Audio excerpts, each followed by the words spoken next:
সব পরে থাকবে, চলে যেতে হবে আমাদেরকে। এজন্য আখিরাতের কথা যেন আমাদের স্মরণ হয়। বিশ্বনবী বলতেন, নাহাইতুকুমান জিয়ারাতিল কবুর, আমি তোমাদেরকে কবর জিয়ারত করতে আগে নিষেধ করতাম, কিন্তু এখন নিষেধাজ্ঞা প্রত্যাহার করে নিলাম। এখন সব সময় তোমরা কবরের সামনে যাবা আর জিয়ারত করবা।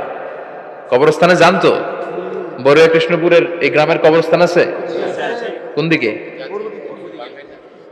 পূর্ব দিকে আছে, গোখরার জলের ওদিকে। যান আপনারা, একটু যাবেন, একটু গেলে আখিরাতের কথাটা স্মরণ হবে।